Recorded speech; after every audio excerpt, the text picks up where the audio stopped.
Neat paper లీకేజీకి బాధ్యులైన వారిని శిక్షించాలని కోరుతూ నిరసన తెలుపుతున్న విద్యార్థులపై ఢిల్లీ పోలీసులు జరిపిన లాఠీచార్జ్ను ఉస్మానియా యూనివర్సిటీ ఐక్య విద్యార్థి సంఘాల నాయకులు తీవ్రంగా ఖండించారు. ఈ మేరకు ఉస్మానియా యూనివర్సిటీలోని లైబ్రరీ నుంచి ఆర్ట్స్ కళాశాల వద్ద వరకు పెద్ద ఎత్తున ప్లకార్డులు పట్టుకుని ర్యాలీ నిర్వహించారు. కేంద్ర మంత్రి ధర్మేంద్ర ప్రధాన్ తక్షణమే తన పదవికి రాజీనామా చేయాలని డిమాండ్ చేశారు.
ప్రజలారా, విద్యార్థుల తల్లిదండ్రులారా, మీరు ఒకసారి మొన్న పార్లమెంటు ముందు విద్యార్థులు శాంతియుతంగా నీట్ పేపర్ లీకేజీకి కారణమైనటువంటి ధర్మేంద్ర ప్రధాన్ రాజీనామా చేయాలని చెప్పేసి, అదేవిధంగా సూసైడ్ ఎవరైతే చేసుకున్నారో ఆ విద్యార్థులకు ₹1 కోటి ఎక్స్గ్రేషియా ప్రకటించాలని చెప్పేసి ఒక శాంతియుత నిరసన కార్యక్రమం చేపట్టడం జరిగింది.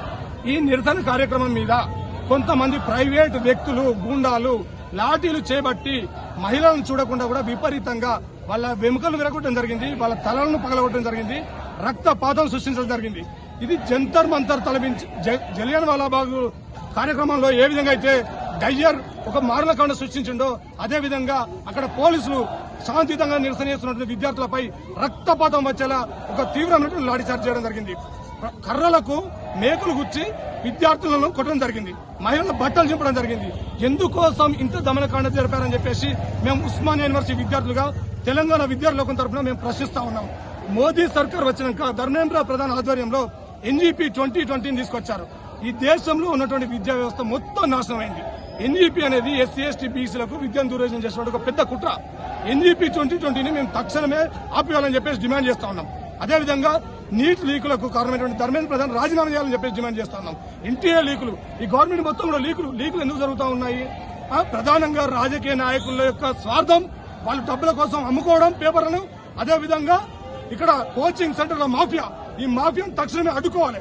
కోచింగ్ సెంటర్ల మాఫియా, రాజకీయ నాయకులు డబ్బుల కోసం పేపర్లు అమ్ముకోవడం దేశంలో ఉన్నటువంటి అనేక మంది విద్యార్థుల చావులో కారణమవుతా ఉన్నాయి.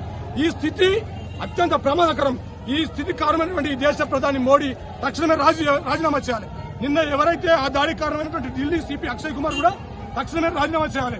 వెంటనే కేంద్ర ప్రభుత్వం చర్చలు ప్రారంభించి ఈ యొక్క సమస్యను పరిష్కరించి ధర్మేంద్ర ప్రధాన్ రాజీనామా చేయకపోతే ఢిల్లీలో కోటను ముట్టడిస్తాం, ఢిల్లీ పార్లమెంట్ ముట్టడిస్తాం, ప్రధానమంత్రి నరేంద్ర మోడీని బయటికి రానియం.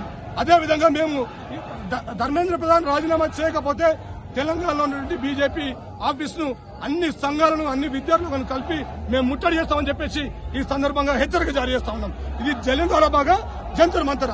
భారతదేశ ప్రజల మీద మీరు ఎట్లా దాడి చేస్తారని అడుగుతున్నాం. వాళ్ళంతా రామన్నలో ఈ హాస్పిటల్లో కాళ్లు విరిగి, ఎముకలు విరిగి, తలలు పలిగి వాళ్ళు అనేక ఇబ్బందులు పడుతున్నారు. క్షతగాతులు వాళ్ళు. ఎవరు బాధిత? ప్రజలారా, ఏం జరుగుతుంది దేశంలో మీరు ఆలోచించండి. మీ పిల్లల భవిష్యత్తు గురించి ఆలోచించండి. దేశంలో విద్యా వ్యవస్థను నాశనం చేసిన ఈ బీజేపీని తల్లి తరమండి. బీజేపీ రైతు ఒక భారత్ను తయారు చేయండి, శాస్త్రీయ విజ్ఞానంతో ముందుకు వెళ్ళండి అని చెప్పి ఈ సందర్భంగా తెలియజేస్తాము.